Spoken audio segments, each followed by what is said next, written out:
pense qu'on va démarrer. Et puis les retardataires rattraperont en cours de route. Écoutez, bienvenue à tous et à toutes. J'ai le plaisir de vous accueillir aujourd'hui autour d'une thématique qu'on n'a pas souvent abordée à Lima finalement. C'est la seconde fois qu'on organise un webinaire autour du climat. Donc aujourd'hui, on a la chance, j'ai le grand plaisir d'accueillir un panel exclusivement féminin avec deux femmes qui ont un parcours et une expertise riche et une expérience internationale, mais qui sont surtout très engagées sur le sujet. Alors, je vais vous les présenter. Donc, Karina Litva, qui est administratrice indépendante de Eni depuis 2014. C'est un des majors, c'est une entreprise italienne cotée, un des majors dans l'exploration, la production et la distribution du gaz et du pétrole. Elle est actuellement présidente du conseil d'administration de la Climate Governance Initiative, dont elle vous parlera pendant son intervention. Elle est aussi membre du conseil des gouverneurs du CFA Institute et membre du Senior Advisory Panel to Critical Resource, qui est un cabinet de conseil sur les risques sociaux, environnementaux et de santé. Elle a passé une grande partie de sa carrière dans la banque d'investissement et la gestion de portefeuille à New York et à Londres. Et elle a notamment été membre du conseil d'administration de l'Initiative pour la transparence dans les industries extractives entre 2003 et 2009 et du groupe des marchés primaires de la Bourse de Londres entre 2006 et 2012. Et là, je ne cite qu'une petite partie de sa carrière. Je n'ai pas tout cité. Alors, Paula Ribeiro, c'est depuis 2019 Country Manager de Enel Green Power au Maroc, qui est dans le développement, la construction, l'exploitation des parcs renouvelables. Elle a rejoint le groupe Enel, qui est une multinationale italienne de distribution d'électricité et de gaz, en 2010 au Chili, où elle occupait les fonctions de directrice des projets de génération d'énergie hydraulique, puis de directrice support à l'exploitation des énergies renouvelables. Elle a 14 ans d'expérience professionnelle dans le développement, l'ingénierie et l'exploitation des projets d'énergie, notamment d'énergie renouvelable. Elle a aussi exercé 8 ans en France pour des ouvrages publics à l'international dans le domaine du transport et de l'électricité au sein de Bouygues Travaux Publics. Alors, je vous assure, entre parenthèses, je connais Paola et Karina dans des réseaux totalement différents. Et c'est un hasard absolument total si les deux se trouvaient dans des multinationales italiennes, parce qu'elles ne se connaissaient pas avant l'organisation de ce panel. Et en tout cas, Karina, j'ai eu le plaisir de l'écouter il y a déjà 2 ans, quand elle a élaboré les principes du climat dans les conseils avec le World Economic Forum dans le cadre d'une conférence de l'ICGN. Et Paola, je l'ai connue, c'est une lauréate récente du certificat des administrateurs de société de Lima. Exact. Oui, donc on a la chance qu'elle ait poursuivi ce cursus. Alors, ce qu'on entend par changement climatique, c'est pas uniquement la problématique du réchauffement, c'est en fait tous les changements sur le long terme qui impactent notre climat, y compris les conditions climatiques extrêmes, l'élévation du niveau de la mer, l'acidification des océans. Et le risque climatique a été qualifié de systémique par les superviseurs bancaires. Et en fait, il y a un parallèle, moi, que j'ai trouvé extrêmement intéressant, qui a été fait par un scientifique dans un article récent du Financial Times, que je pourrais partager avec vous. Et c'est un scientifique de l'Université College London qui dit la chose suivante. En fait, il dit que la communication du risque, il fait un parallèle entre la communication du risque autour de la pandémie du Covid et la communication autour du risque climatique. Et il dit, en fait, pendant la crise, les décideurs politiques ont partagé, expliqué régulièrement au public les chiffres du Covid en faisant un focus, je ne sais pas si vous vous souvenez, sur le R. Le R, c'était le fameux taux de reproduction du Covid. Donc, au-dessus de 1, on n'était pas bon, l'épidémie se propageait, et en dessous de 1, elle baissait. Donc, en fait, ce chiffre-là, il arrivait à capter une réalité épidémiologique. On savait, en tant qu'individu, que si c'était au-dessus de 1, il fallait qu'on fasse plus attention. Ça avait un impact sur nos décisions au quotidien. Et avec le climat, on a beau avoir des chiffres alarmants tous les jours. Alors, on nous dit qu'on a atteint 5 points de basculement sur les 16 points de basculement qu'on n'est pas censé atteindre. On nous dit que la Terre ne doit pas se réchauffer de plus de 1,5 degré par rapport à des niveaux pré-industriels à l'horizon 2050. On nous dit qu'à l'horizon 2030, on doit avoir atteint la neutralité carbone. Mais pour autant, en fait, on n'arrive pas à mesurer la catastrophe que c'est. Il fait très chaud, par exemple, en plein mois d'octobre. On sait que c'est pas normal, mais finalement, on va peut-être passer une bonne journée à la plage et puis on va pas capter. On aura du mal, en fait, les chiffres reste abstrait et ont peu de substance. Donc ma première question en fait à Karina et à Paola, c'est la suivante, c'est comment est-ce qu'on donne de la substance à l'urgence climatique face à un public d'administrateurs? Karina, à vos pairs, comment est-ce que vous donnez de la substance à l'urgence climatique? Comment est-ce que vous les incitez à prendre des décisions concrètes? Merci et merci aussi d'avoir cité les parallèles avec, la pandémie parce que justement la pandémie au départ quand elle s'est manifestée, il y a eu une grande inquiétude dans les cercles, si vous voulez, qui s'occupent du combat contre le changement climatique, que ça allait détourner l'attention du monde vers cette urgence immédiate aux dépens de cette crise qui est beaucoup plus prolongée. Et en fait, ça a été l'effet contraire. Et pourquoi? Parce qu'il y a tant de parallèles entre ces 2 crises. La pandémie, comme la crise climatique, heu, était bien connue des scientifiques. Tout le monde savait dans les cercles scientifiques, tout le monde savait qu'il y avait un risque de pandémie qui était ignoré systématiquement par les décideurs politiques et ça a été la même chose, avec le changement climatique. C'est un risque qui s'est manifesté de façon systémique et je vais vous donner un exemple très concret. Dans ma société Eni, on a un directeur, médical pour l'ensemble des 33 000 employés qui, dès janvier, a annoncé, bien avant l'Organisation mondiale de la santé, qu'on faisait face à une pandémie à l'échelle mondiale, en janvier, annoncé qu'on avait effectivement affaire à une pandémie et a mis en route, a déclenché tous les processus internes pour veiller à ce que les employés, les contracteurs, etc., soient suivis, protégés, etc. Je vous dis tout ça parce que d'un côté, on a eu des résultats excellents au niveau des taux de maladie et de mortalité. En revanche, toutes ces mesures immédiates et directes n'ont évidemment eu aucun impact sur la chute catastrophique de la demande du pétrole. Et c'est ça qui nous affecte, nous, au niveau commercial. Et ce sont donc les effets secondaires qui ont été bien, bien plus puissants que les effets directs, certes tragiques sur les millions de personnes qui en ont souffert de cette maladie et qui en sont décédées. Mais au niveau mondial, au niveau économique, les effets ont été beaucoup plus prononcés et c'est exactement la même chose avec le changement climatique. Donc pour moi, pour répondre à votre question, quand je m'entretiens avec mes collègues dans mes conseils, mais aussi avec mes collègues dans le système, dans la grande famille qui est l'initiative Climate Governance Initiative, c'est de transmettre à quel point nous avons déjà toutes les données qui nous suffisent pour agir. Ce qui manque, c'est la conscience. Et ce qui manque, c'est cette, cette prise en charge, cette compréhension que c'est notre responsabilité en tant qu'administrateur de faire face à cette crise. Car même si c'est une responsabilité pour les décideurs politiques, de ça il n'y a aucun doute, ce n'est pas suffisant. Les politiques peuvent faire beaucoup, mais les politiques reposent également sur les actions du secteur privé et en l'occurrence financier, industriel et bien entendu scientifique et la société civile. Et donc pour nous, en tant qu'administrateurs, c'est à nous que revient cette responsabilité de prendre notre initiative et d'identifier toutes les actions que nous devons prendre. Donc nous avons monté cette initiative Climate Governance Initiative qui, comme vous disiez à l'instant, Lamia, a énoncé 8 principes, on repassera dessus tout à l'heure, mais qui fournissent un guide très pratique pour les administrateurs qui leur permettent de savoir, voilà ce que je fais dans mon conseil au sens large, voilà ce que je fais dans mon comité des risques, dans mon comité d'audit, dans mon comité rémunération, nomination, etc. Parce qu'il y a des aspects parfaitement pratiques et parfaitement réalisables euh, sur lesquels il faut se pencher dès maintenant. Mmh. J'ai terminé. Non, non, c'est bien, c'est bien.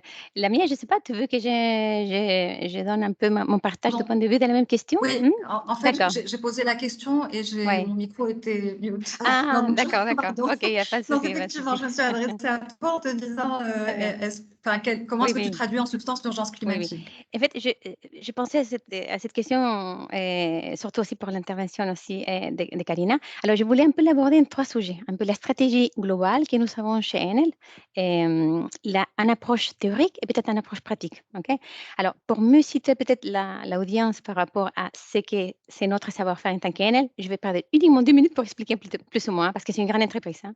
Donc, Enel, c'est la plus grande entreprise de fourniture d'électricité en Europe, hein, parce on est implanté dans 30 pays, hein, et on produit de l'énergie avec 80 gigawatts de capacité installée, et on distribue aussi de l'énergie. On a 75 millions de clients finaux et avec 2,2 millions de kilomètres de lignes. Hein. Donc, on est le premier opérateur de distribution électrique au niveau mondial. Hein. Et les quatre branches principales, c'est plutôt la génération pour tout ce qui est renouvelable, la partie grids pour tout ce qui est distribution d'électricité, et aussi la partie NLX pour tout ce qui est efficacité énergétique et tous les services énergétiques un peu avancés. Hein. Donc aujourd'hui, nous sommes présents au Maroc depuis 2012 uniquement, grâce à un appel d'offres de l'ONE pour le développement, construction, opération d'un grand projet éolien intégré de 850 mégas que nous développons à travers d'une joint venture avec Nareva. Donc ça, c'était le début de notre filiale au Maroc. Hein. Donc la branche énergie renouvelable. Hein.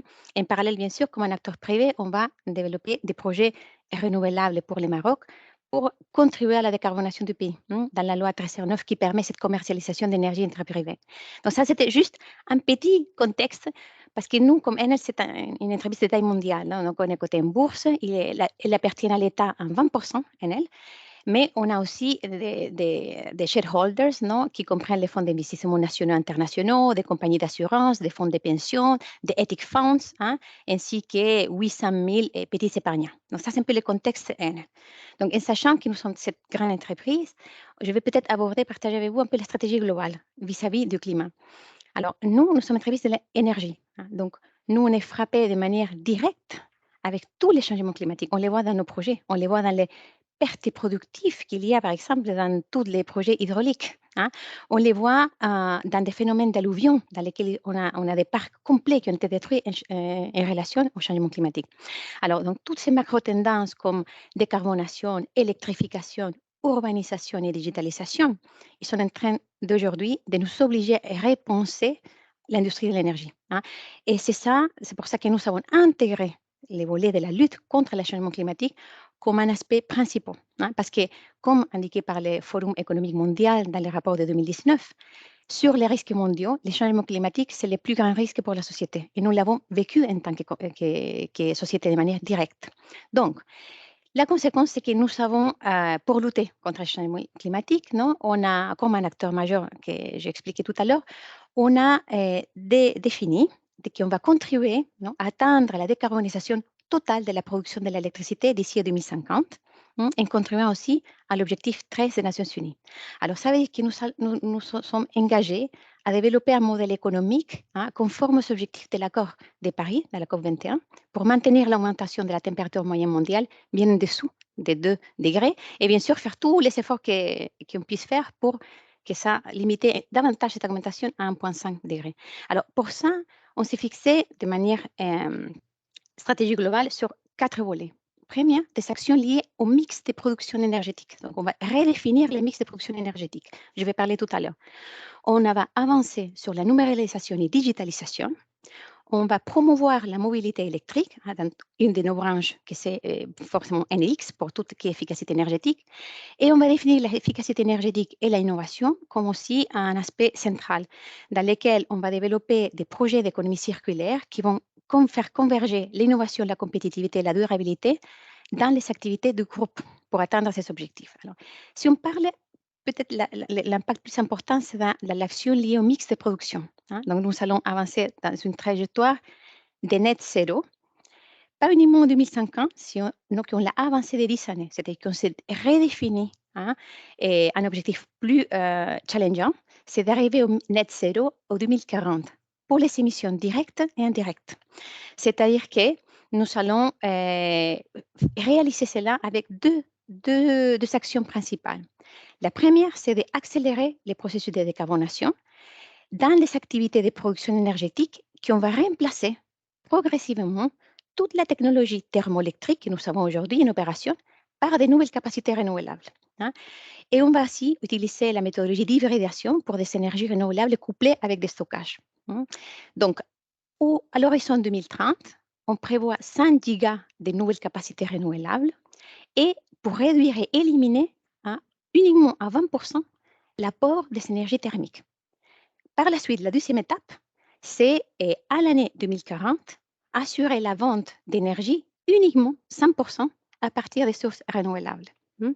Cela veut dire qu'on a commencé avec cela, hein, ça s'est déjà commencé parce que c'est tout un plan pour arriver à 2040 à 2030. On a commencé à faire des fermetures d'usines de charbon, à initier aussi la dégasification et la reconversion d'usines, hein, et pour permettre d'aboutir à ces objectifs. Ça, c'est un peu la grande stratégie. On a pris en charge, enfin, on a décidé que parmi tous les 17 objectifs de l'ODD, il y avait 14 qu'on allait vraiment travailler de manière directe. Et c'est ça qui est devenu un peu la stratégie globale, hein. Par la suite, je vais partager deux choses rapidement. C'est aussi l'approche théorique. Donc, on a parlé de la stratégie, l'approche théorique. Alors, qu'est-ce qu'on a fait? Ça fait un certain années qu'on a défini la réalisation des rapports de développement durable, hein. Ces rapports de développement durable nous permettent d'informer les actions, hein, de l'entreprise pour atteindre ces objectifs de développement durable, pas uniquement pour les groupes, mais aussi pour toutes les parties prenantes. Pour assurer la transparence d'informations, hein, ces rapports de développement durable, il est préparé conformément à certains reporting conseillés dans la GRI, hein, qui ont été définis l'année déjà 2016. Et la structure du document, il a été repensé pour inclure tous les annexes et les index qui vont directement traiter les indicateurs qui promouvoient la SASB, la Sustainability Accounting Standards Board, hein. Et aussi, l'année 2020, l'International Business Council du Forum économique mondial a publié un rapport qui s'appelle Measuring Stakeholder Capitalism Towards Common Metrics and Consistent Reporting of Sustainable Value Creation. Là, il est conçu pour définir des paramètres communs, hein, pour mesurer, rapporter, comparer les niveaux de durabilité, hein. Donc, ça veut dire qu'il va permettre que les actions, montrer l'efficacité des actions que les entreprises sont en train d'implémenter dans les objectifs de développement durable que chaque entreprise a défini comme leurs propres objectifs, hein. Donc, tous ces sont des types de mesures qu'on a intégrés dans nos rapports. Et ces rapports de développement durable aussi, il est conforme à certains indicateurs qualitatifs qui ont été émis par la Task Force de Climate Related Financial Disclosure, la TCFD, hein, et les UN Guiding Principles. Donc, ça, c'est un peu la vision théorique de comment nous sommes en train de, pas uniquement définir des KPIs, intégrer des rapports, mais aussi de les partager en relation à effectivement mesurer comment les actions qu'on va définir sont efficaces. Et finalement, l'approche pratique. Chaque filiale de groupe, hein, en suivant les standards ISO 9001, 14001, 45001, etc., va réaliser une fois par mois une managerial review meeting avec la direction, avec les différentes directions de ces unités. Et on va analyser les facteurs externes internes qui affectent notre business aujourd'hui de manière concrète. On va établir des objectifs clairs de chaque unité, notamment l'unité de développement durable. On va établir des KPIs, des suivis de tous nos projets dans toutes les phases de développement et réalisation. Et finalement, on va analyser une matrice des risques, des risques opportunités qui va permettre un peu, dans tous les projets qu'on va développer, de définir dans quelle étape nous sommes au niveau de l'avancement et de l'impact des mesures qu'on a définies. Et chaque mois, toutes ces mesures, on va les réaliser, on va les partager au niveau, bien sûr, interne et aussi avec l'équipe globale. Un peu ça, c'est la gouvernance plus ou moins qu'on a réfléchi et on a mis en place depuis une certaine année pour les aspects climat. Ouais. Ok, merci Paola. En fait, je reviendrai vers vous plus tard, peut-être sur, enfin, vous avez cité le SASB, et peut-être que je reviendrai vers vous sur la question de l'intégration du risque climat dans les états financiers, parce qu'il y a il y a beaucoup de choses qui se passent au niveau de la régulation. Maintenant, je me tourne vers Karina. Est-ce que, Karina, vous pouvez nous guider de façon concrète à travers les 8 principes qui ont été formulés par le Forum économique mondial pour aider les administrateurs à prendre en compte le risque climat? Oui, tout à fait. Alors, comme je vous disais tout à l'heure, il y en a 8. Ils ont été élaborés, enfin, ils ont été, oui, élaborés par PwC pour le forum, mais avec la participation d'une soixantaine de personnes, je ne veux pas dire d'experts, mais d'administrateurs également de PDG, de directeurs financiers, d'avocats, d'investisseurs, de professeurs, de consultants, etc. Donc vraiment un mélange assez équilibré de personnes qui ont des perspectives différentes, mais sachant que l'objectif était de créer quelque chose qui pouvait rentrer dans les pratiques déjà existantes des conseils. Et c'est pour ça que notre approche a été de dire, voilà, quelles sont les responsabilités de routine des différents comités dans les différents conseils et comment est-ce qu'on peut introduire une optique climat qui s'intègre naturellement dans les activités de ces différents comités et des conseils eux-mêmes. Donc, premier principe qui s'appelle en anglais Climate Accountability on Boards, c'est tout simplement de reconnaître dès le point de départ en quelle mesure le changement climatique est une responsabilité du Conseil, une responsabilité légale, mais aussi une responsabilité du point de vue, si vous voulez, commercial, sans même rentrer dans les questions d'éthique, etc. Alors, on a invité un groupe d'avocats de plusieurs pays, en tout une trentaine de pays, si je ne m'abuse, et on a élaboré ce qu'on appelle un primer, donc un guide, si vous voulez, pour les administrateurs, écrit en termes très simples, très, très accessibles, pas pour justement des juristes, pour essayer d'expliquer comment les lois actuelles dans tout un tas de pays, pour le moment il n'y a pas le Maroc, mais même si vous lisez la partie générale, la partie introductive, qui résume quels sont les principes universels dans les... alors on avait 26 pays plus l'Union européenne.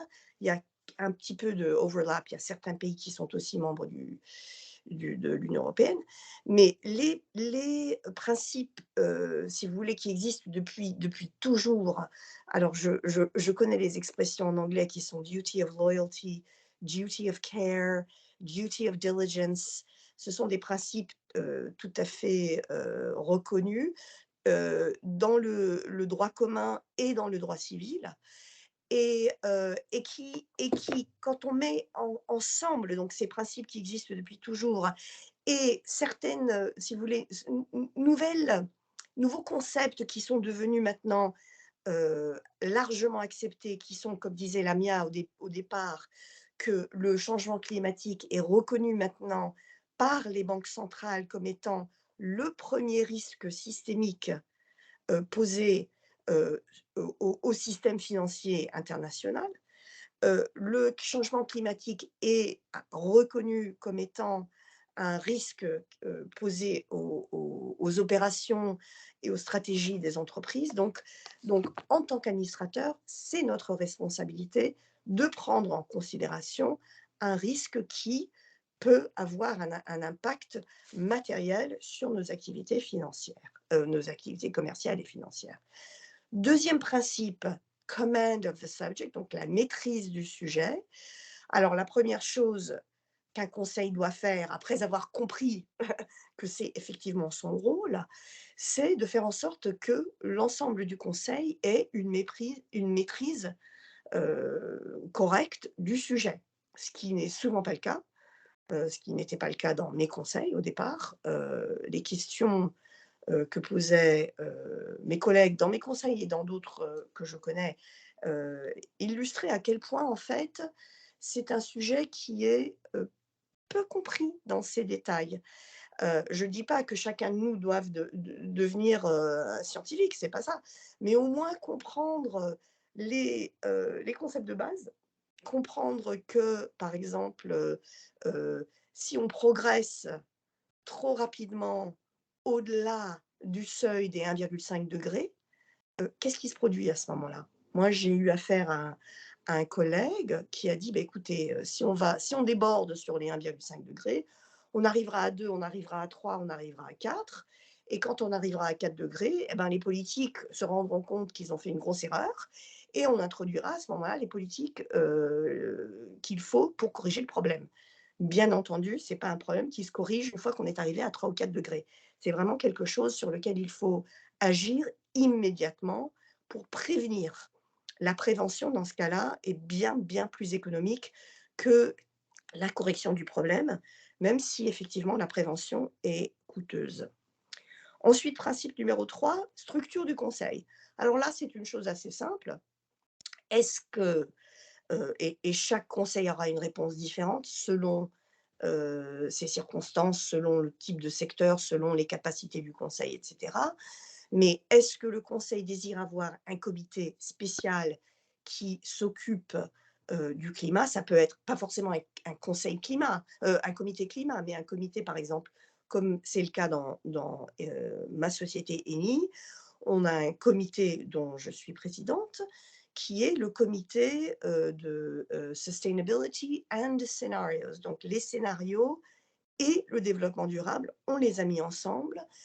Le sujet de développement durable qui est évidemment dominant dans une société pétrolière, c'est le climat, mais il y a tout un éventail de sujets qui s'accrochent au climat, biodiversité, gestion des ressources, de l'eau, ce qu'on appelle la transition juste et équitable, les droits de l'homme, enfin il y a tout un tas de sujets, sans parler de la corruption, qui sont liés à la réalisation efficace d'une stratégie de transition.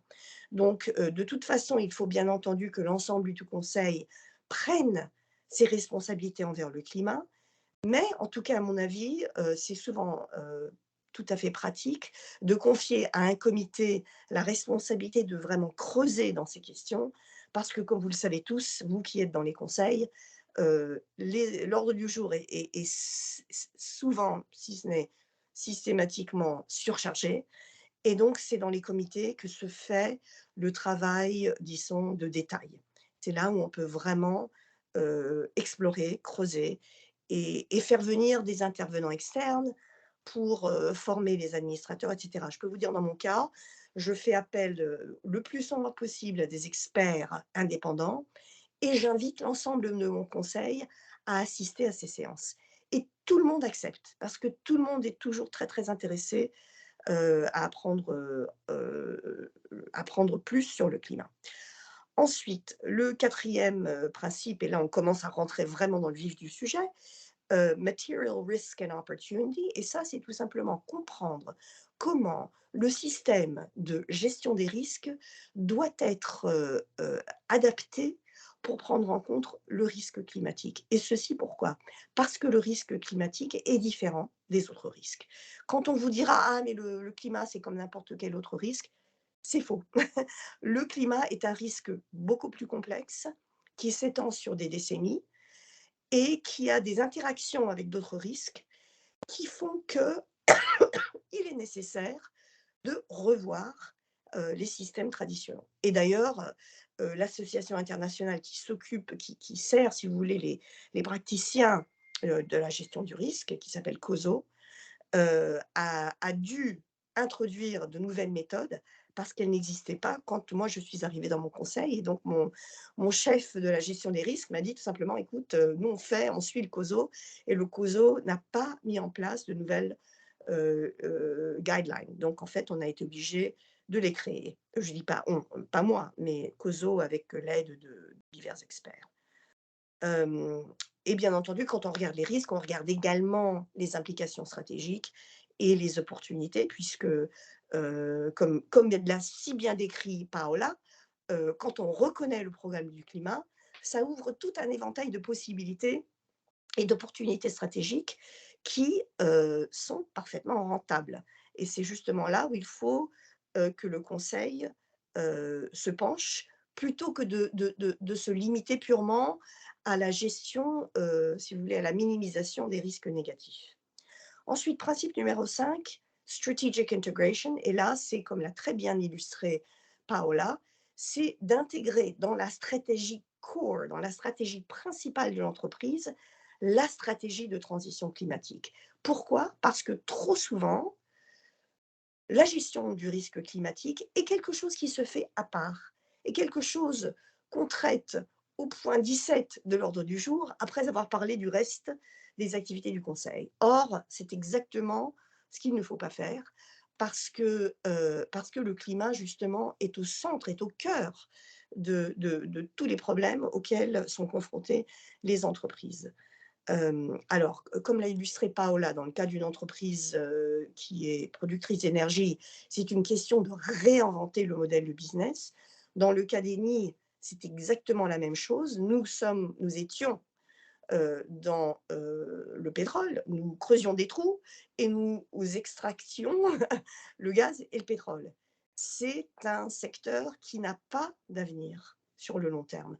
Évidemment, on va continuer à produire et à consommer le gaz et le pétrole pendant un certain temps, mais les quantités vont diminuer de façon, espérons-le, prodigieuse si on veut survivre sur cette planète. Et donc, il faudra remplacer cette énergie par d'autres sources. Et Eni comme Enel, c'est dédié à trouver des alternatives qui sont rentables, qui sont propres, qui sont également économiquement abordables pour nos clients, surtout sur le continent africain, où nous avons encore affaire à des centaines de millions de personnes qui n'ont aucun accès à l'énergie. Et donc, nous estimons que c'est notre responsabilité également de continuer à accroître la fourniture d'énergie, mais à des prix qui sont également abordables pour ces populations qui n'ont pas les moyens des pays riches. Ensuite, principe 6, un sujet dont s'occupent tous les conseils, qui est la rémunération. C'est un principe tout à fait classique que si on paye les dirigeants pour faire une chose A, eh ben, il ne faut pas s'attendre qu'ils fassent une chose B qui est contraire à la chose A. Donc, il faut faire en sorte que ces choses soient parfaitement alignées.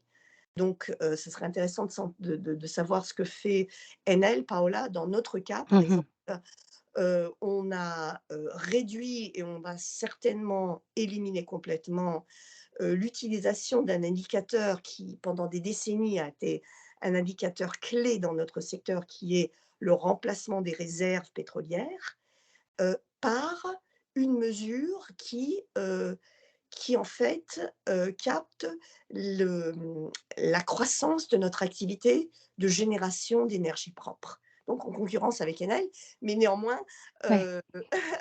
néanmoins pour remplacer les activités traditionnelles de l'entreprise. Parce que si on continue à rémunérer les dirigeants sur le succès qu'ils ont à remplacer les réserves qui sont consommées, parce que comme vous le savez, les réserves se réduisent d'année en année entre 5 et 10%. Donc une mesure qui était tout à fait logique autrefois quand il s'agissait de maintenir la production, eh bien là maintenant, justement, on est dans une logique de réduction. Donc, ce serait injuste par rapport à nos dirigeants de mesurer leur performance par rapport à nos concurrents dans le secteur pétrolier, la majorité desquels continuent à augmenter la production pétrolière. Donc voilà, on a donc, si vous voulez, on a complètement changé le focus sur ces nouvelles activités pour récompenser les dirigeants pour leur travail dans, disons, la réalisation de cette transformation stratégique. Ensuite, principe 7, reporting. Là, ça, vous en avez entendu certainement parler parce que les règles se multiplient. On a parlé du TCFD tout à l'heure. Alors, le Task Force for Climate-Related Financial Disclosure, donc un modèle de disclosure sur la façon dont les entreprises doivent diffuser les données qui sont liées à leur performance climatique. C'est un modèle qui a été adopté par maintenant des centaines et des centaines, pardon, des milliers d'entreprises, qui a été adopté aussi par plusieurs autorités réglementaires. Et comme disait tout à l'heure Paola, les autorités aussi International Accounting Standards Board, donc du secteur de comptabilité, sont en train de mettre en place des règles pour intégrer dans les principes classiques de la comptabilité des principes de reporting climat. En attendant d'avoir plus de précision sur ce volet-là, on a de toute façon des obligations qui nous sont imposées par les différentes autorités réglementaires, en l'occurrence en Europe, qui nous obligent à publier des rapports sur notre performance. Et enfin, pour finir, exchange, principe 8, échange. Et ça, c'est le concept qu'en tant qu'administrateur indépendant, notre rôle est d'apporter une vision externe, une vision nouvelle, une vision qui sort un petit peu de l'ordinaire vis-à-vis de ce que nous apportent les dirigeants, qui sont bien entendu 24 heures, je ne veux pas dire 24 heures sur 24, mais on va dire 10 heures sur 24, 5 ou 6 jours par semaine, plongés dans les activités de l'entreprise. Et donc, c'est souvent difficile pour eux de voir ce qui se passe plus au sens large de ce qui se passe dans le monde. Nous, on est là pour apporter cette vision externe. Ce principe 8 de l'échange, c'est pour renforcer nos capacités dans ce domaine-là, c'est-à-dire de faire en sorte que les administrateurs aient le maximum d'opportunités de dialogue avec des experts externes, investisseurs, sociétés civiles, autres administrateurs, consultants, décideurs politiques, etc. Et donc, justement, dans l'activité dont je suis présidente, qui est la Climate Governance Initiative, on organise régulièrement des échanges avec ces différentes parties prenantes pour aider les administrateurs à suivre, à vraiment maintenir l'œil sur ce qui se passe dans le monde pour bien comprendre quelles sont les attentes des investisseurs et du public, de façon à apporter ces connaissances dans les discussions du Conseil. Donc voilà les 8 principes. On a vraiment fait de notre mieux pour qu'ils s'intègrent de façon naturelle dans les activités du Conseil, de façon à rendre plus facile leur adoption dans les activités des conseils et vous aider dans votre travail. Merci. Merci. En fait, je vais vous faire réagir, Paola, sur ce que vient de dire Karina. Enfin, comment concrètement, typiquement, est-ce que les dirigeants ANL sont rémunérés sur des critères ESG? Est-ce qu'il y a au niveau de la maison mère, est-ce qu'il y a une structure particulière du board? Est-ce qu'il y a un comité climat? Aussi, vous évoquiez tout à l'heure des KPI et les indicateurs sectoriels SASB qui maintenant seront, la fondation IFRS travaille avec le SASB sur les standards climat et les standards durabilité, où il y a eu un appel à consultation publique cet été. Je pense que ça va s'imposer courant 2023 ou 2024. Est-ce que vous anticipez cette comptabilité climat? De quelle façon? Et après, je vais me faire un peu l'avocate du diable. En fait, il y a une étude qui est sortie la semaine dernière d'une ONG qui s'appelle Carbon Tracker Group et qui a fait. Alors, je n'ai pas regardé si Eni et Enel étaient dans les 134 entreprises étudiées, franchement. Mais en fait, ils ont trouvé. Certainement. C'est le cas? Oui.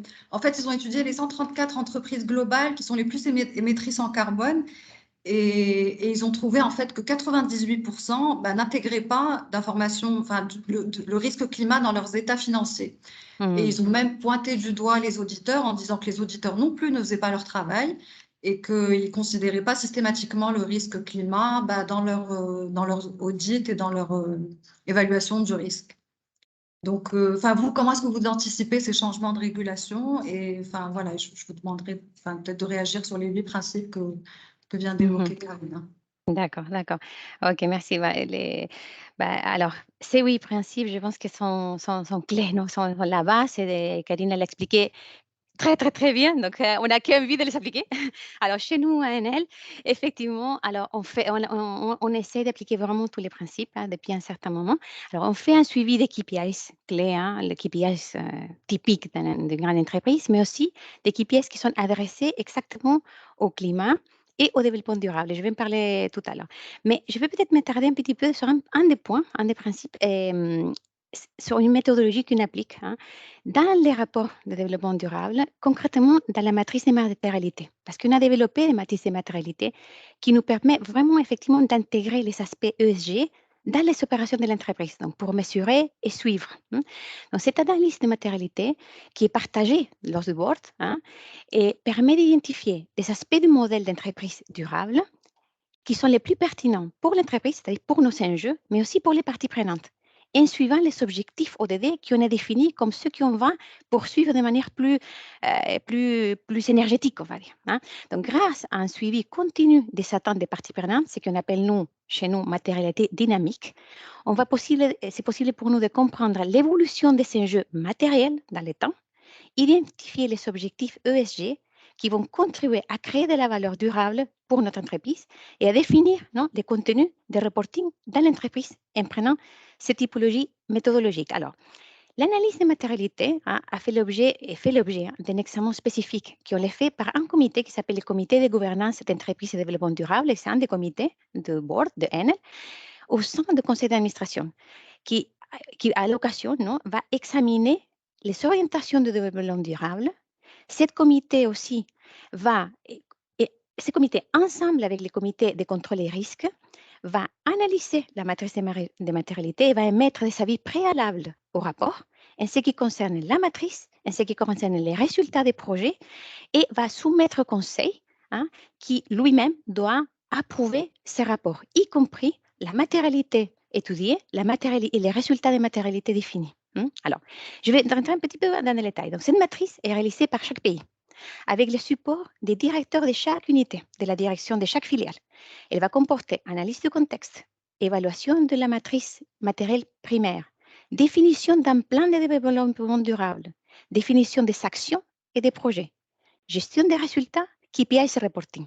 Alors, la matrice, on a fait 2 niveaux. Il y a une première matrice qui est réalisée avec les étapes suivantes. On va identifier les situations ou les problèmes. On va identifier les stakeholders. Dans une axe, on va intégrer l'importance assignée de chaque stakeholder pour ce sujet ou cette situation.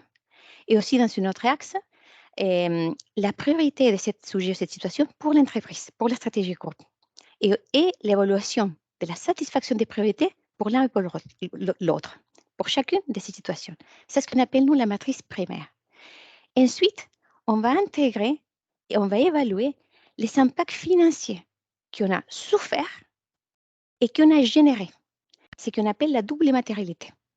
Et cette double matérialité, on va la traiter avec 3 dimensions. On va essayer de diviser un peu les grands axes de l'entreprise pour la partie planète, partie personne et la partie prospérité du business. Et ça, c'est vraiment partagé. Il est fort partie du reporting qui est public. Donc, on peut voir, même si on a le temps, je peux partager comment ça se voit, cette matrice et les résultats. Alors, pour les aspects clés qu'on va identifier, on a identifié par exemple pour les aspects climat, je vais prendre un peu ce qu'explique Karina sur certains principes. Par exemple, le principe 4, la considération des risques et des opportunités. Ça, c'est quelque chose qu'on a intégré dans l'analyse de la définition des actions concrètes implémentées. Donc, on fait la matrice et à côté, on fait les risques et les opportunités en relation à cette matrice. Par exemple, notamment des exemples concrets. Aujourd'hui, au Maroc, il y a la modification de la taxe carbone que les industriels du Maroc vont devoir intégrer pour l'exportation à l'Europe. Donc, ça, c'est l'action et recherche des industriels qui souhaitent intégrer ces volets dans la chaîne productive pour leur proposer des solutions et des projets d'énergie verte. Une autre opportunité pour transformer la catastrophe comme des alluvions qu'on expérimente dans certaines régions du monde, ça, comme j'ai expliqué tout à l'heure, ça induit par exemple la destruction de l'infrastructure. Donc, on a suivi des parcs solaires complètement détruits au Chili, des affectations des barrages qui n'ont moins d'eau, donc ça veut dire moins de production hydraulique. Alors, l'action, c'est quoi? C'est que dans les nouveaux projets, tout le temps, on va développer une étude spécifique qui s'appelle analyse des dangers pour définir avec cette analyse des dangers quel est le layout, quelle est la description technique, quelle est la position, l'ubication du projet qui minimise les risques pour l'entreprise. Ensuite, par exemple, le principe 3 qu'a cité aussi Karina. Définition, on a défini une unité dédiée au développement durable au cœur de nos activités. On va analyser les opportunités, on va définir le suivi des actions, on va définir des projets, même des formations pour nos propres cadres dans les aspects du climat. Et ça, pas uniquement une fois par année, selon chaque projet de génération d'énergie. Ensuite, l'analyse stratégique des aspects liés au climat dans la décision d'inversion, principe 5. Tout investissement devra présenter, à part les éléments classiques économiques et financiers d'un projet, on va intégrer une évaluation durable de la situation du projet. Ça veut dire quelle est la relation de ces projets dans son territoire, quels sont ses risques, quelles sont ses opportunités. Et finalement, le principe 7 qui a été mentionné sur les reporting et disclosure, bien sûr qu'on va intégrer tout ça dans le reporting mensuel qu'on fait et bien sûr public côté rapport développement durable et pas annuel. Et concernant les KPIs, hein, on a énormément, énormément vraiment de KPIs. Je pense que peut-être pour une compagnie à l'énergie, je pourrais citer surtout la capacité installée renouvelable, c'est-à-dire combien de capacités renouvelables nous sommes en train d'installer tous les années, et la production d'énergie par technologie, les kilomètres de lignes d'obtention qu'on a installées, les quantités de compteurs intelligents qu'on a installés, hein. Et après, bon, il y a toutes les KPIs qui sont plutôt liées à HSE, accidents, fatalités, indices de fréquence, etc. Mais aussi, on a intégré tout un panoplie de KPIs liés à la communauté locale. Par exemple, nombre de projets dédiés à la communauté locale, nombre de bénéficiaires locaux par projet, inversion pardon, qu'on a permis qu'ils soient mises en place pour les communautés locales dans les projets dans lesquels nous opérons.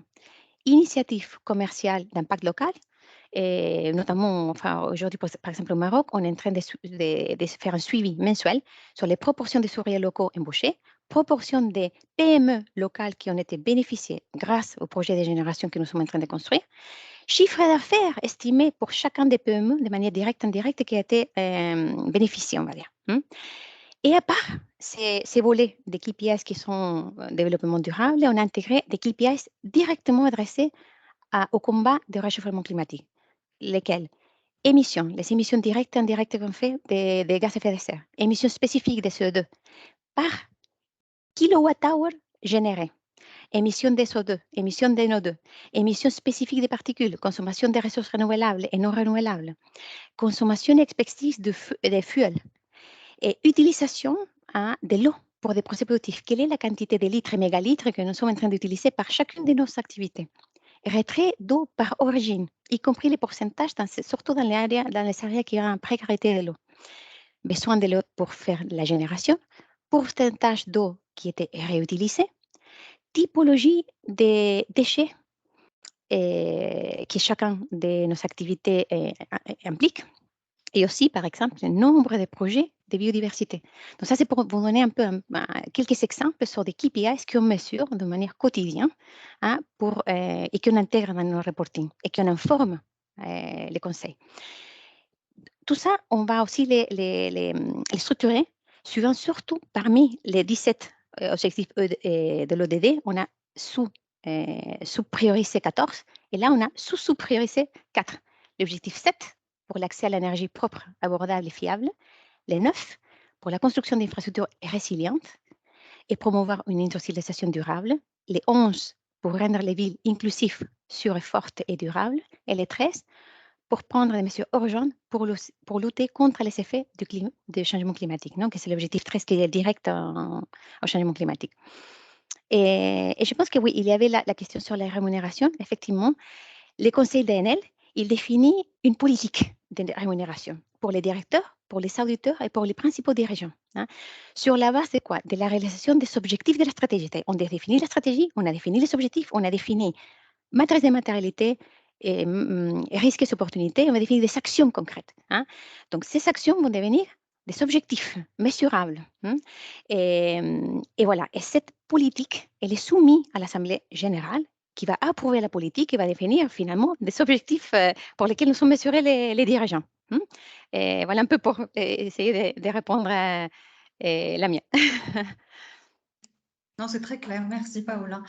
En fait, je vais vous demander de poursuivre et de nous raconter comment se structure le dialogue concrètement avec les parties prenantes. Et si vous avez des exemples. Pour moi, Oui. Comme ça, on poursuit. D'accord, Poursuivez d'accord. sur votre lancée. Ah d'accord, bah, très bien. Bah, et en fait, c'était deux exemples que On terminera j'avais avec imaginé Karina. de partager avec vous, hein? C'est ça, hein? Et Oui. il y a des exemples, je ne sais pas si je vais préparer une ou 3 slides parce que des fois l'image Oui, ça bien sûr. Alors, dans ce je cas-là, peux ou sinon vous ouais, voulez, ou je passe à Karina et puis ensuite je vous redonne la comme vous main? voulez Lamia, comme vous voulez, D'accord. comme vous voulez. Comme ça, je vous laisse le temps de vous préparer. OK. D'accord, très bien, très bien. Donc, Karina, Oui. non. Comment se structure le dialogue entre les parties prenantes et les administrateurs?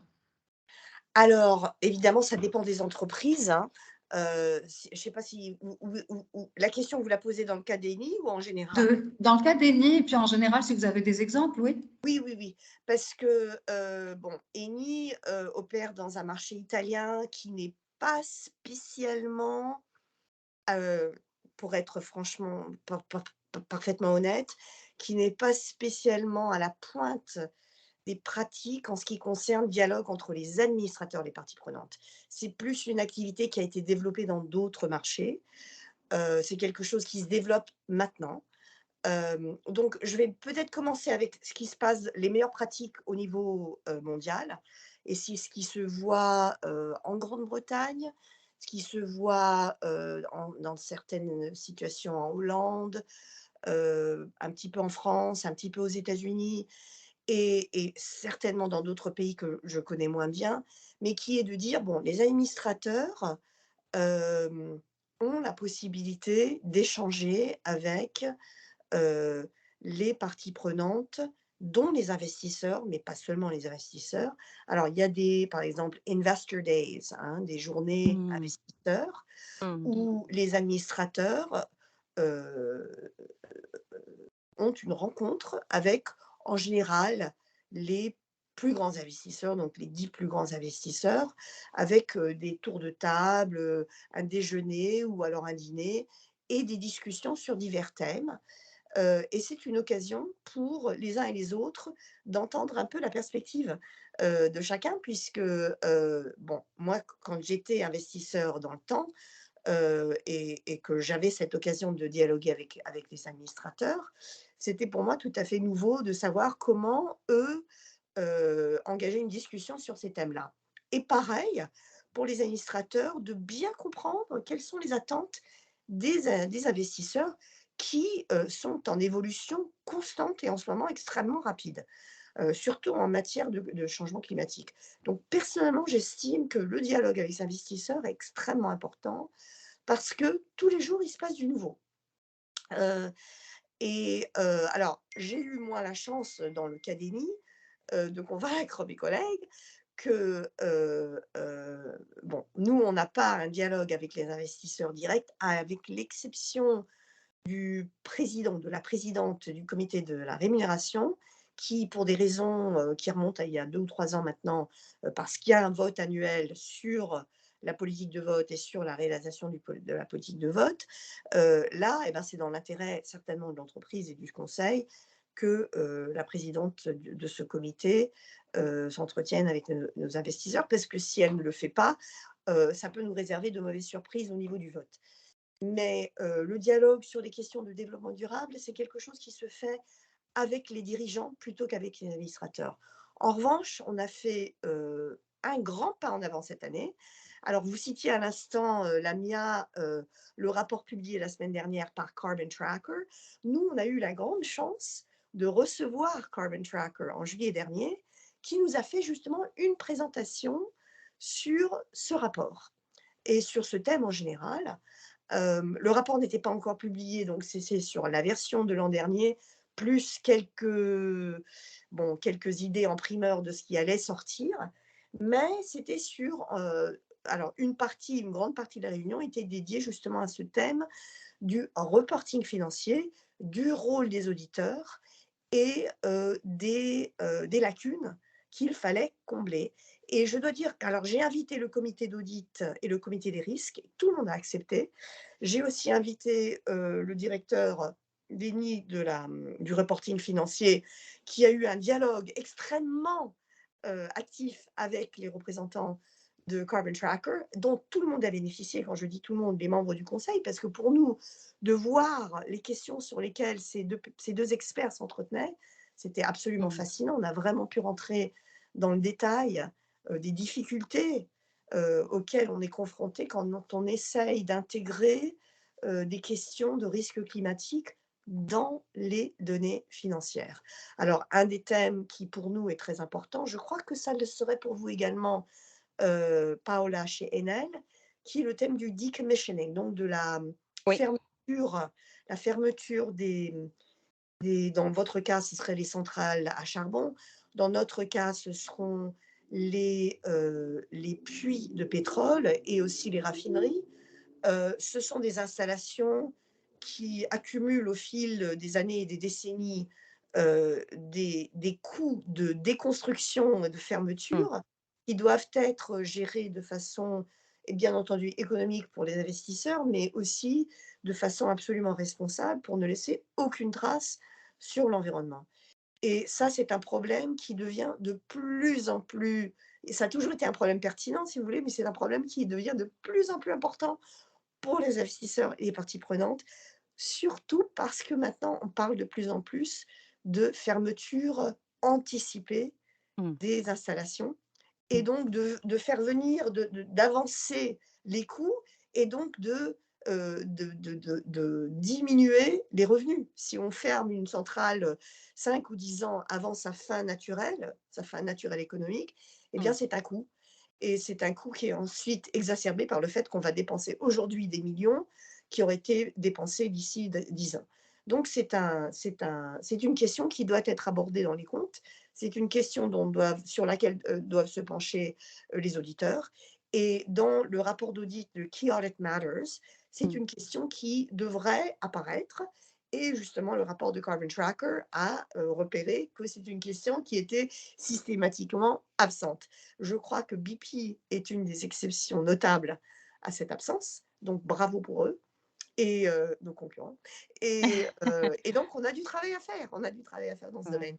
Donc, pour moi, je crois que c'est vraiment, il y a une valeur ajoutée très, très importante pour nous, administrateurs, de pouvoir échanger avec nos parties prenantes. J'ai échoué personnellement quand il s'agit d'avoir des dialogues avec les parties prenantes un petit peu plus agressives. Le jour où on accueillera Greenpeace chez nous, je crois que le monde aura beaucoup changé. Mais ça n'empêche pas évidemment que ces groupes-là Mmh. rencontrent les dirigeants de façon régulière. Il faut bien, Mmh. Ouais. sinon on aura vraiment de gros ennuis. Mais les administrateurs restent un petit peu isolés de ces dialogues-là. Mmh. Mmh. Oui, oui, tout Mhm. à fait. Ah, je rejoins tellement de points, Karina. Non, non, non, mais c'est vrai, c'est l'importance de la communication et avec les investisseurs, c'est clé. Des fois, nous sommes menés même, moi je suis au Maroc ici, hein, Ouais, et à faire des conventions, des réunions d'école, non, au niveau global, parce on doit parler de ce que nous sommes en train de développer ici, non, et avec les investisseurs, et c'est tellement riche, il y a des questions très challengeantes aussi, hein, qu'ils ouais. posent. Des questions très challengeantes qu'on pose pour lesquelles on doit être en mesure de répondre à ce que nous sommes en train de faire. Donc, enfin, vraiment super intéressant. Enfin, franchement. Bon, alors, et en relation au dialogue aux parties prenantes, peut-être j'avais pensé à deux exemples que je voulais partager. Alors, je vais partager mon écran parce que j'ai trois ou quatre slides qui, des fois, les images permettent de guider un peu. Alors, je vais voir si ça marche un peu. Alors, et hop. Est-ce que vous arrivez à voir ma présentation ou les images? Oui? Oui, oui, Oui, oui. oui, Alors, oui, donc, c'est en bon. fait, je voulais vous partager sur un premier, que c'était un peu l'histoire, hein, on l'appelle plan stratégique de développement durable. Mais en fait, c'était quoi? Il y a plus de 10 ans, donc ça fait plus de 10 ans au Chili, avant qu'Enel fasse hein, l'acquisition d'Endesa Chili. Endesa Chili, c'était la plus grande hein, compagnie verticalement intégrée, c'était l'ONE de Chili. Hein, et dans lesquels on développait un méga projet d'énergie hydraulique, 2700 mégawatts, hein, à travers des différents réservoirs d'eau dans une région qui était la plus isolée du Chili, la plus australe du monde et la plus inhabitée du pays. Hein. Donc, les premières études ont commencé l'année 2004. Hein. À partir de 2006, par contre, une opposition au projet commence à se organiser hein, en relation à la surface d'inondation et aussi à une ligne de transmission qui devait traverser un peu les pays en plus de 2000 kilomètres. Il y a eu même la création de ce qu'on appelle un conseil de défense de la Patagonie qui regroupait 73 associations en contre de l'avancement du projet. Alors en 2008, il y a eu une étude d'impact qui a commencé à se faire, à se préparer avec des résultats de plusieurs années d'études. Hein, et avec, bien sûr, un plus haut niveau technique. Hein. Dans cette phase, il y avait la phase de participation citoyenne, parce qu'au Chili, c'était l'obligatorité de faire une participation citoyenne dans le cadre de l'étude d'impact environnemental. Dans cette consultation, on a reçu, les projets ont reçu 3000 questions venant de toutes les parties prenantes, toutes collectivités territoriales, y compris les autorités locales. En 2011, par contre, donc, le projet il a été validé par l'autorité chilienne, donc il a dit le projet réunit toutes les conditions pour sa réalisation. Donc, le projet il a été approuvé. Et voilà, suite à l'approbation, 2011, des centaines, des milliers de personnes se sont réunies au Chili, ça c'est Santiago, la capitale, pour protester contre les projets. Moi, je me souviens de ça parce que je venais d'arriver de France, j'avais passé ces 9 années en France en train de travailler. J'ai rejoigné les groupes et à ce moment-là, Enel avait acquis Endesa Chili et avec cette réalité. C'était quelque chose qu'on n'avait jamais vécu au Chili non plus. Donc, des centaines de milliers de personnes pour un projet. Alors, et moi, ma tâche à cette époque-là, j'étais directrice des projets hydrauliques. Donc, je devais développer un deuxième projet. Celui-là, finalement, qu'est-ce qui s'est passé? L'entreprise a décidé de l'abandonner. Perte de centaines de millions d'euros pendant toutes ces années de développement. Donc, qu'est-ce qu'on a dit? Alors, on doit gagner quelque chose. On doit comprendre comment on doit transformer la manière de développer un projet hydraulique. Donc, on a commencé, j'ai eu la chance d'être à la direction de cette réflexion. On a commencé une réflexion profonde. Et on l'a fait avec tous les directeurs de chaque unité pour reconcevoir la manière de développer un projet hydro. On s'est basé sur les guidelines internationales tels que les principes de l'Équateur, les protocoles d'évaluation de la durabilité de l'hydroélectricité et aussi les rapports finaux de la Commission mondiale des barrages. Nous nous sommes donné 6 mois pour reconcevoir un processus. Et voilà, donc on a un peu reconçu les processus. Alors, on s'est défini 3 axes de même importance technique. Un axe technico-économique, un axe environnemental et un axe social. Donc, au début, on va dire, la partie conceptuelle du projet, on passe de conceptuel, faisabilité, conception basique jusqu'à étude d'impact environnemental et puis finalement l'exploitation et maintenance. Donc, au début, il s'agissait de réaliser une étude socio-économique préliminaire du territoire, accompagnée des entretiens locaux avec toutes les parties prenantes pour comprendre la viabilité d'une idée de projet, pas d'un projet défini, donc d'une idée d'un projet. Si cela paraissait viable, donc l'axe environnemental commençait une première étude de préfaisabilité environnementale.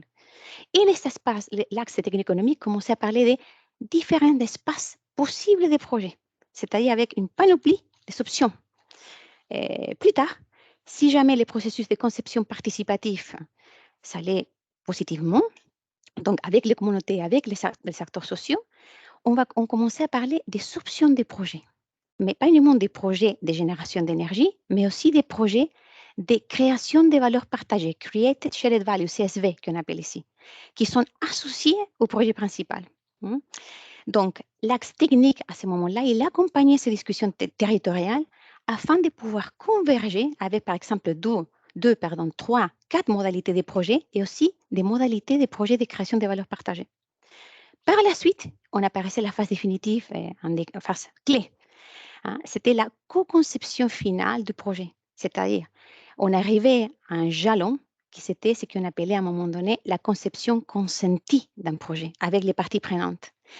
Ça veut dire un projet qui pouvait avoir lieu avec tous les projets de création de valeurs partagées connexes au projet de génération. Uniquement à ce moment-là de l'acceptation consentie, on pouvait dire on avait un projet. À ce moment-là, il y avait vraiment les études basiques et puis bon, les appels d'offres pour les contrats principaux, la préparation de EIA parce qu'on avait déjà défini la forme de projet de génération et bien sûr toutes les activités de participation citoyenne formelles dans ce cadre de l'étude d'impact environnemental. Et finalement, dans l'exploitation et maintenance, il y avait les suivis. Les suivis de quoi? De tous nos engagements qu'on avait acquis côté environnemental et côté aussi social et compromis des projets de création de valeurs partagées. Donc, cette définition qu'on avait fait impliquait beaucoup plus de temps, beaucoup plus de travail territorial, même avec les équipes techniques, et aussi impliquer la disposition de l'entreprise à parler des différentes alternatives des projets. Des fois, certaines alternatives étaient beaucoup moins, on va dire, bénéfiques en termes de retour d'investissement que d'autres. Mais ça, c'était la flexibilité d'une conception assez forte. Cette méthodologie a été implémentée avec succès. Elle a été modifiée et révisée, et on continue à la réviser. On a intégré des normes et des technicismes spécifiques sur certains axes et sur certaines activités de l'axe social. Et elle est appliquée aujourd'hui à une adaptation selon la complexité de chaque site, selon chaque région et selon aussi chaque réalité de chaque pays. Voilà, donc c'est on fasse un peu de rapprochement progressif avec les acteurs concernés. Et on les disait comme ça.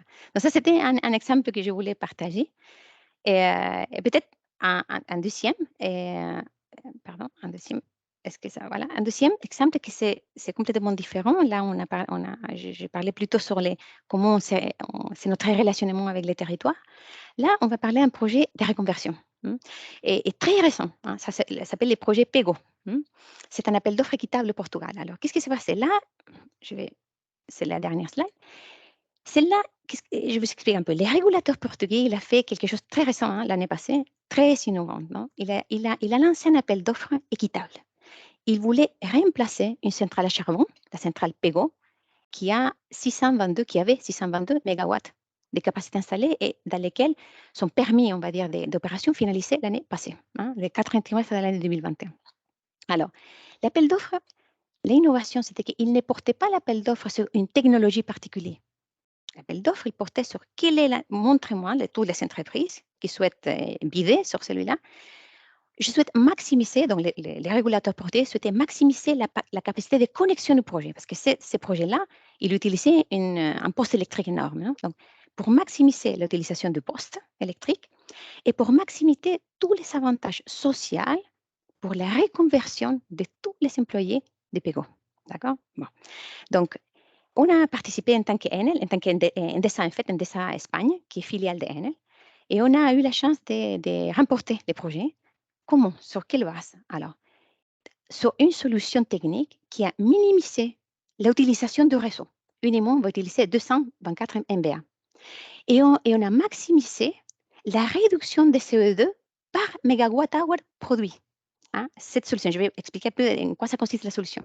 Création d'emplois, avec la création d'emplois de 85 emplois permanents. La transition juste, parce qu'on va resituer tous les employés locaux existants, 75 personnes dans la centrale de charbon elle-même, qui venaient de la centrale de charbon, mais aussi pour tout ce qui est contrôle-commande, pour tout ce qui est services annexes. Donc, après, soutien, parce que dans l'approvisionnement énergétique des collectivités locales, à travers des différentes solutions d'énergie renouvelable pour les communautés. Un fonds pour les programmes de renforcement des capacités humaines, avec la formation de 2300 personnes sur un total de 2000 heures de formation qui vont comprendre pas uniquement la formation pour l'énergie renouvelable, mais aussi pour les activités connexes que j'ai dit tout à l'heure. Par exemple, on a fait des projets agrivoltaïques, c'est-à-dire entre les panneaux solaires, on peut faire de l'agriculture, que ce soit de l'agriculture des petites productions des végétaux ou bien des apiculteurs. Apiculteurs, je ne sais pas si je le dis bien en français, des apiculteurs. Et voilà, et ça, donc, on va former pas uniquement au cœur des énergies renouvelables, mais aussi sur les activités économiques connexes, ce qu'on appelle les projets de création de valeur partagée. Et aussi innovation technologique. Pourquoi? Parce que finalement, quelle est la solution qu'on a proposée? Au lieu de cette centrale à charbon, c'était une constellation des projets solaires, des projets, donc il y avait 3 projets éoliens, 4 projets solaires, de petite taille, 42, 54, et 2 projets de batteries, qui d'ailleurs vont faire qu'aujourd'hui, ça va être la plus grande batterie de l'Europe. Seulement pour ces projets. Après, bien sûr, ça va évoluer rapidement. Non? Voilà, donc c'est une constellation de projets renouvelables qui permet de produire de l'énergie avec un load factor de 73%. Ça veut dire que c'est même au-delà de la capacité de la centrale à charbon en termes de dispatching de l'électricité et avec la flexibilité, bien sûr, qui apporte aussi la batterie. Voilà, donc ça, c'était un peu un appel d'offres innovante qui a été proposé par l'autorité portugaise. Et puis, voilà, une conception complètement différente et avec la réutilisation des moyens. Pourquoi? Parce qu'on a pu quand même mettre en valeur l'expérience qu'on est en train de fermeture de nos propres usines, et qu'on a déjà commencé au Chili.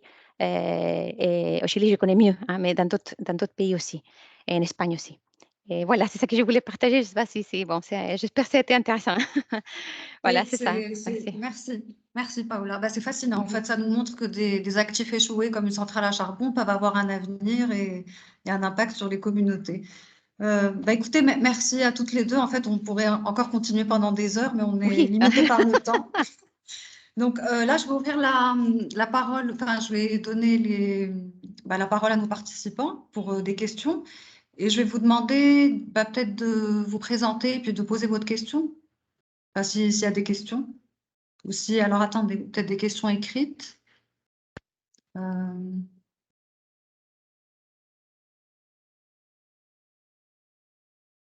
Alors, je vais lire la question de Janie Letreau. La crise de l'énergie actuelle retarde nombre de décisions à prendre pour lutter contre le changement climatique, fermeture différée des centrales à charbon, production pétrolière relancée. Que font Enel et Eni dans cette situation?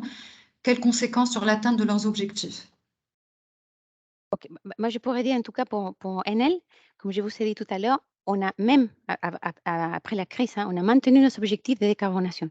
On est en train de clôturer, de fermer des usines à charbon dans des divers pays. Aujourd'hui, c'est une réalité.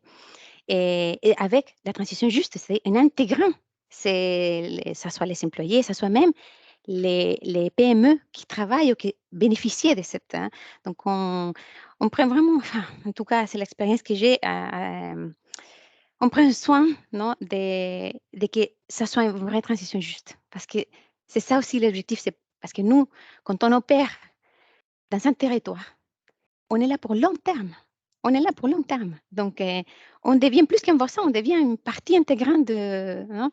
Donc, voilà, c'est ce que je peux vous dire. Même avec la pandémie, on n'a pas changé les objectifs qu'on s'est fixés avant 2019.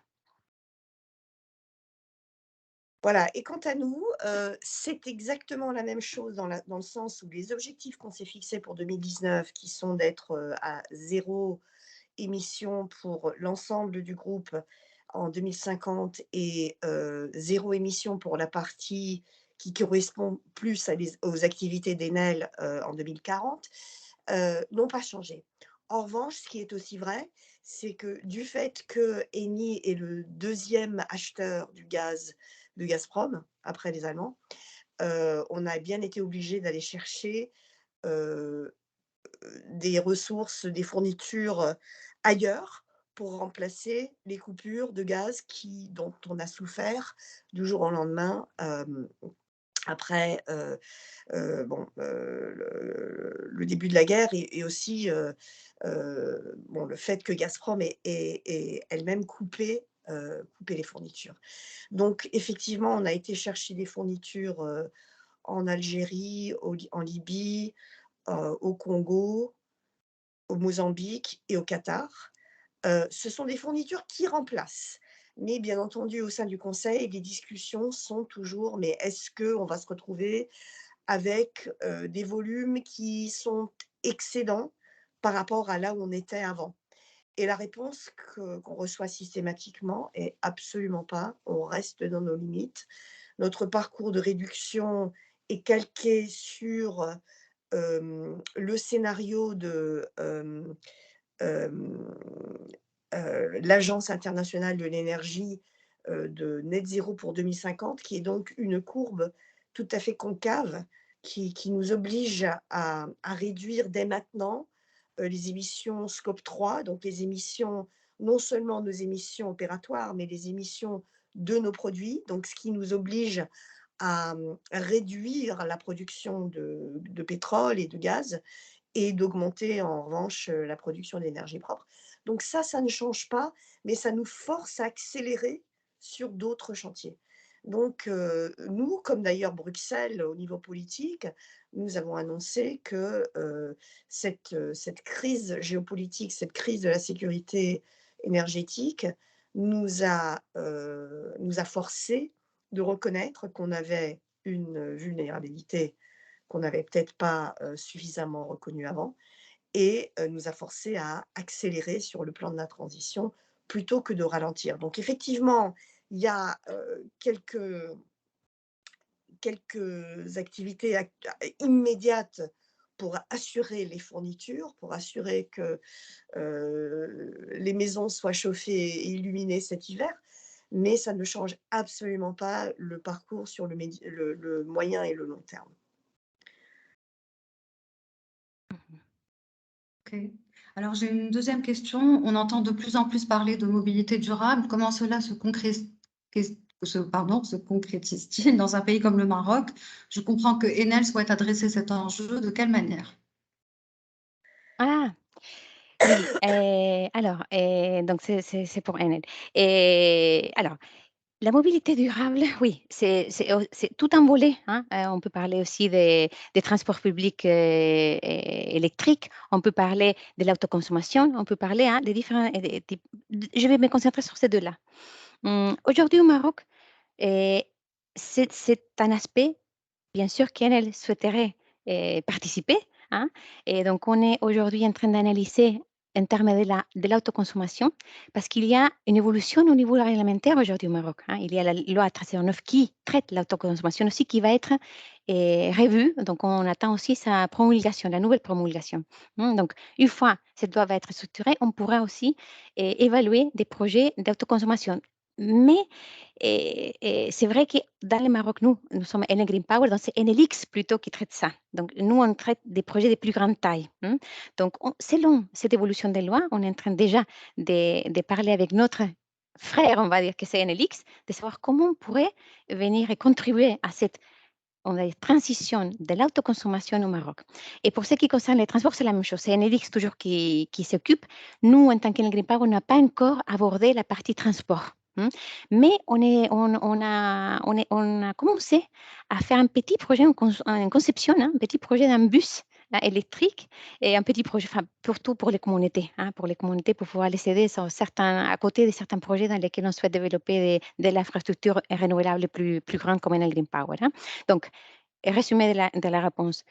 C'est un volet très intéressant. La régulation, il est en train de changer. On regarde ça de près pour que peut-être notre frère Enelix puisse peut-être avoir une opportunité sur le Maroc. Et voilà, je ne sais pas si j'ai répondu. Merci. Alors, j'ai une troisième question pour Paola. Est-ce que c'est possible de nous projeter votre matrice de matérialité? Alors, Je pense qu'elle est oui, disponible dans le... elle est disponible. Alors, laisse-moi voir si rapidement je peux la chercher une seconde. Si vous me donnez alors, matrice de matérialité.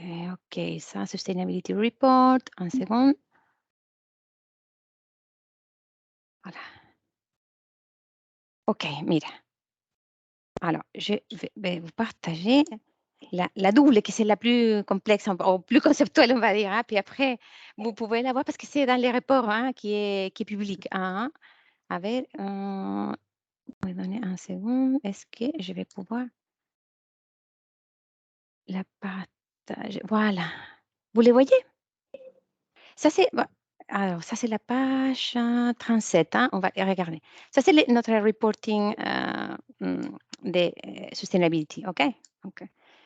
Celui-là, et ça, celui-là, c'est le dernier qu'il a fait à la fin de l'année 2021, d'accord? Donc, on retrouve dans la page 37, et c'est 500 pages, mais dans la page 37, on a vu, je pense, Human Rights, ah non, ça, c'est je suis allée trop bas.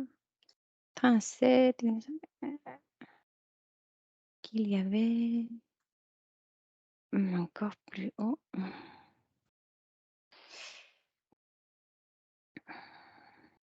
Encore plus haut, hop.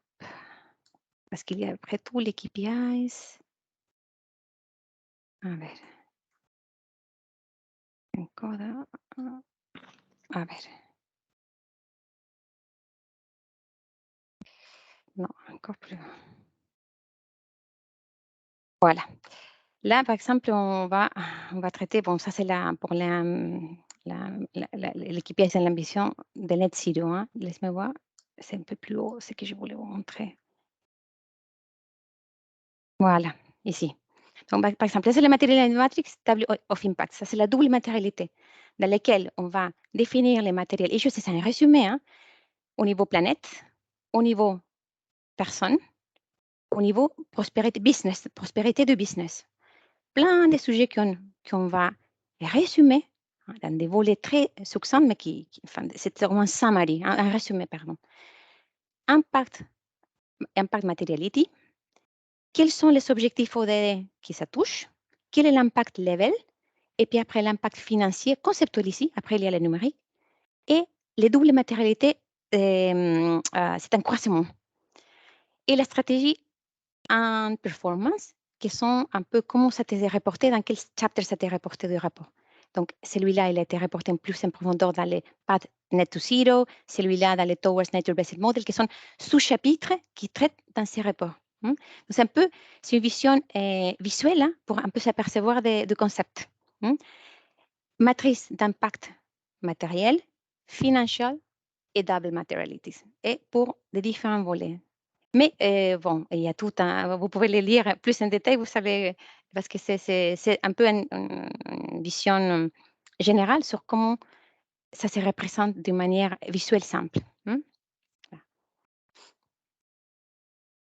Je voudrais juste ajouter un petit commentaire sur ce que vient de dire Paola, parce que pour attirer votre attention sur le fait que le concept de la double matérialité, qui a été reconnu par l'Union européenne et donc qui fait partie du reporting que font les entreprises européennes, eh ben, c'est l'objet d'un très vif débat aux États-Unis actuellement. Vous savez peut-être que la Securities and Exchange Commission américaine a lancé une consultation au début de cette année sur des nouvelles normes de reporting sur le climat et a reçu une avalanche de réponses de la part non seulement de milliers d'investisseurs, mais aussi de de dizaines de milliers d'entreprises et de groupes d'associations d'entreprises, etc. Et il y a une résistance féroce de la part de beaucoup d'entreprises aux États-Unis euh, contre l'adoption de ce concept de la double Mmh. matérialité. Pourquoi? Parce que l'interprétation classique de la matérialité, c'est la matérialité financière, à Mmh. savoir, est-ce qu'une certaine activité aura un impact mesurable sur les comptes financiers dans un arc de temps mesurable sur les comptes financiers.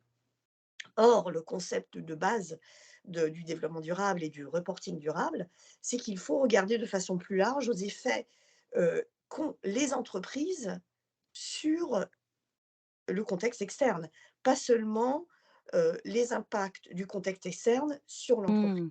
Mmh. Et aux États-Unis, il y a donc cette pression énorme de la part des entreprises en particulier pour dire, nous, on veut seulement être responsables de faire du reporting sur la façon dont nous gérons les Mmh. impacts éventuellement négatifs que nous pourrions souffrir à cause du climat, à cause d'autres effets, mais on ne veut absolument pas être tenu responsable de vous révéler aux investisseurs et au public les impacts dont nous sommes responsables sur l'environnement. Mmh. Et c'est un gros problème, hein, c'est un gros problème philosophique, puisqu'effectivement, au cœur du développement durable, il y a ce concept que les entreprises doivent être responsables pour l'ensemble de leurs impacts sur la société et sur l'environnement. Donc en Europe, cette discussion est terminée.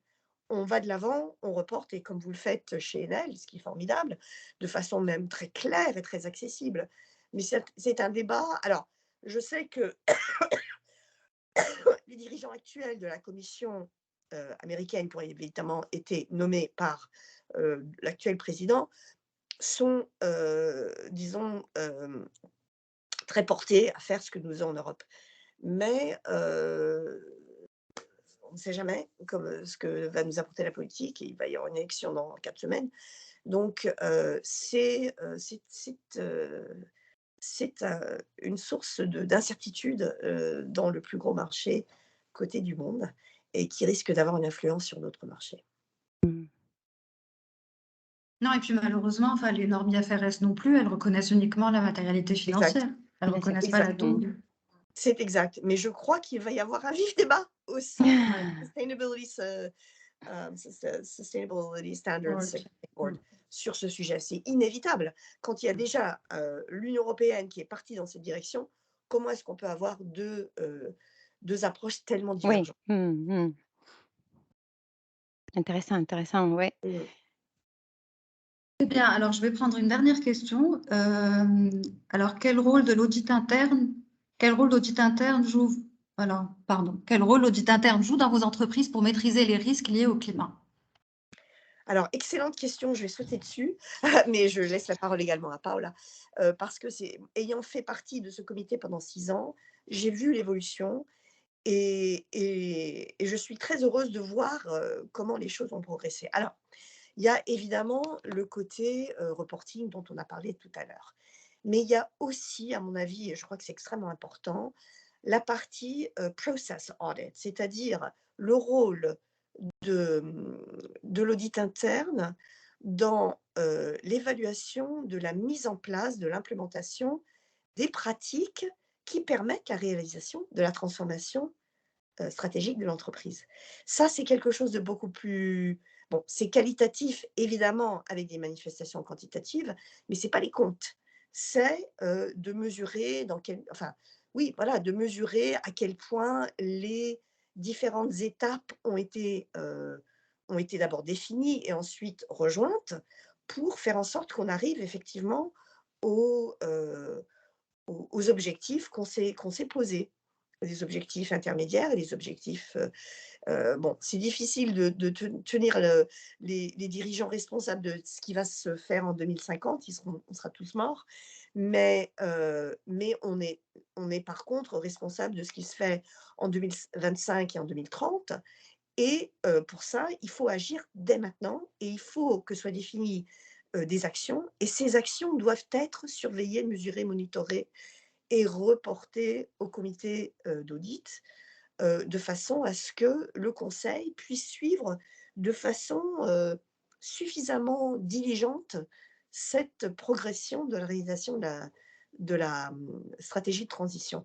C'est quelque chose, je dois vous dire, quand j'ai soulevé le sujet il y a 5, 6, 7 ans, mes collègues m'ont regardé, mais vraiment mystifiée. Vraiment ne comprenaient pas pourquoi on introduirait une activité soi-disant environnementale dans l'activité de l'audit, ou alors c'est une responsabilité du conseil, mais pas du comité. Et on a nettement progressé maintenant, et maintenant c'est quelque chose de tout à fait accepté. Mais il y a eu un passage un petit peu culturel, en fait, de transformation culturelle du conseil, du comité et bien entendu des dirigeants. Mhm. Oui, peut-être je pourrais réagir sur une partie de la partie en relation à l'audit interne. Pour nous, ce qui est aussi important, hein, c'est l'audit interne dans les processus qu'on fait. Je vais parler uniquement d'un aspect sur l'évaluation de nos KPIs, hein, parce que nous, on doit rapporter tous les KPIs. Alors, alors, sur quelle méthodologie et comment on va confronter, est-ce que ces valeurs sont les réelles? Donc, il y a des audits internes dans lesquels on doit démontrer la manière dont on obtient toutes ces informations, surtout quand on va travailler, quand on a dit tout à l'heure, à des KPIs sur les communautés locales, sur les bénéfices estimés de PME, etc. Donc, l'audit nous accompagne, hein, à regarder sur quel process et comment on fait les data gathering, on va dire, l'acquisition des données, hein, et puis comment ces données sont transférées et sont concluants dans les KPIs numériques, hein, sont des chiffres quantitatifs. Et ça, c'est quelque chose d'important, on donne beaucoup d'importance parce que c'est aussi une validation, pas uniquement de la méthodologie, mais des résultats de la méthodologie. Et c'est uniquement ça que je voulais peut-être réfléchir pour ne pas trop prendre de temps. Merci. Alors, j'ai une main levée, peut-être encore une question. Est-ce que vous pouvez vous présenter? Oui, C'est alors Elfan, oui. bonjour, je suis Mohamed Alfarz de la société Armor. Je vous remercie pour la qualité de ce webinaire. Et ma question est simple, c'est concernant l'évolution de la réglementation récente sur l'autoconsommation. Je ne sais pas si votre groupe, Madame Christina, a participé à la réflexion À participer. sur À l'évolution. participer. Alors, dans ce cas, vous connaissez très bien le dossier. Quel impact va avoir sur les entreprises? Parce que, bon, c'est vrai que ça peut être aussi destiné aux domestiques, je suppose.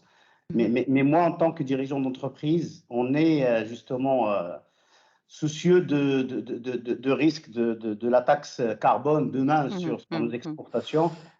Comment on peut accéder à cette autoconsommation? Est-ce qu'il va y avoir des moyens qui faciliteront aux entreprises, aux PME notamment, de développer cette autoconsommation?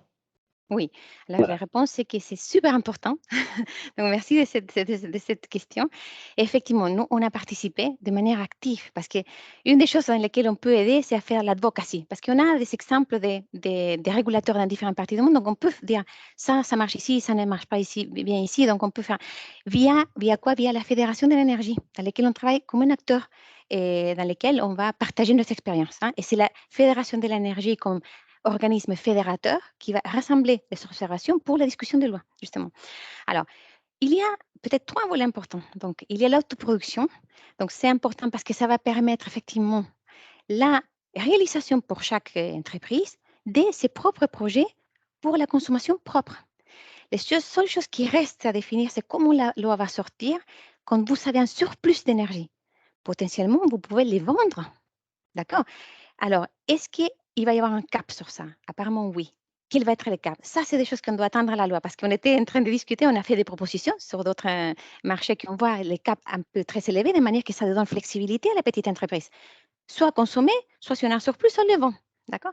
Et donc, les caps sont moins intéressants. Mais voilà, ce sont des choses qu'on doit voir comment la loi définitive va apparaître. Ça, c'est l'autoproduction. À un autre niveau, la possibilité de signer des contrats d'énergie verte pour des entreprises qui sont connectées à la basse tension, à la moyenne tension et à la haute tension. Et là, on garde la haute tension, c'est plus grand les services, non?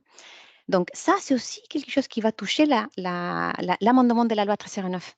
Et là encore, des opportunités potentielles au futur. On attend vraiment vivement la loi pour qu'il y ait une petite ouverture du marché de la moyenne tension aussi, pour les entreprises connectées à la moyenne tension, de faire des contrats d'énergie verte. Donc, ce n'est même pas la peine de faire le toit solaire ou un parc à côté. On peut faire un contrat avec un privé qui va avoir un grand parc dans lequel une partie de ses productions va être pour vous.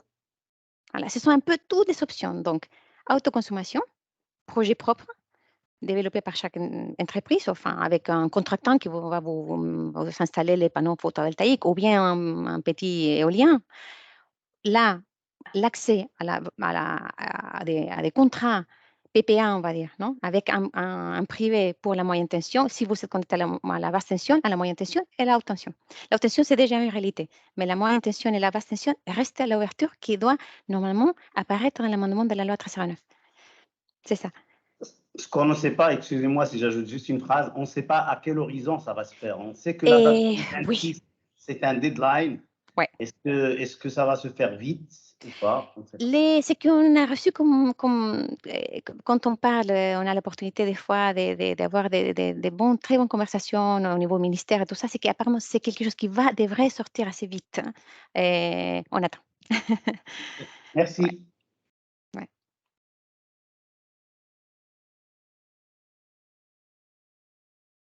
Ouais. Écoutez, s'il n'y a pas d'autres questions, il me reste plus qu'à vous remercier toutes les deux. Enfin, merci beaucoup pour votre temps, votre disponibilité, votre partage d'expérience qui a été très riche, je pense, pour tout le monde. Et merci à tous d'avoir participé. En tout cas, si vous avez des questions que vous n'avez pas eu l'occasion de poser, n'hésitez pas à nous les envoyer par email et puis on les transférera. Merci. Et merci Lamia pour l'opportunité aussi. Merci pour l'opportunité, Karina. Merci de partager. Vraiment, c'était une opportunité pour moi. Merci beaucoup. Pareillement. C'est un plaisir. Merci.